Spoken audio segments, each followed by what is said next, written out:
بسم الله الرحمن الرحيم. السلام عليكم ورحمة الله وبركاته. ميل كستا joogtaan aad baan idin salaamayaa. Waxaan gacanta ku hayaa buug weyn. Ilaahay baa weyne.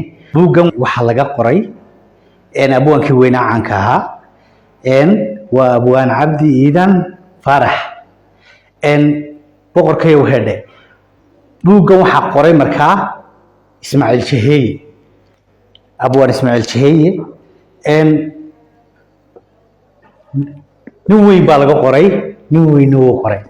7 bisha baa lagu soo bandhigayaa Maasoor Hotel. Waxaan idinka codsanayaa bulshada reer Hargeysa ee karaamada leh, ee sharafta leh, ee wanaagga leh, ee cisiga leh, ee dadkooda taariikhda leh aad u weyneeya inaan ka soo qayb gashaan. Waan idinka codsanayaa madax iyo manjaba. Ku sii darso waxa qoray abwaan Shaheeye. Abwaan Shaheeye waa nin suugaan badan leh, waa nin abwaan ah oo aad u qaaliya. Abwaan Shaheeye waa ninkii yidhi hadalkaagu way malab dawiyo himirtii doocaane, muuqaal halacsi daymada isha dareen hagaysa, dharka iyo halbowlaha habaad gacan ku haysaaye, hidaraac jacayl bayaye hinda iga baano. Waa ninkii yidhi xidigaha samada jira suqraa ugu dhalaal badan, dhulka biyo ka soo baxa samsamka u macaan badan, saalada nafluhu dhigo cambarka u sarreeyo sababtoo ah nabi baa soo maray halku maray.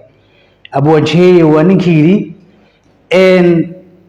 dadka qofkii wax kugu tara daacad kuugu hagar baxa, kaaga doono meel adag, wuxuu galay wax doorsada si ka diiran ugu celi, hadduu diido waayuhu noqon ruux ku daynbaxa dibnihii iyo afkiisoo duco ugu abaalguda.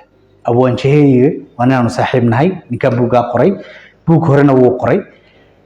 Waa abwaan aad u khatara. anigu markaan sifeeyey abwaan Shaheeye waa gaari iyo hadraawi la isku daray, Allahu naxariistee ayuu Shaheeye u dhigmaa.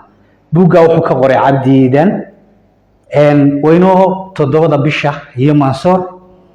ballanteenu waa inaad buugga ka soo qayb gashaan, waa inaad iibsataan.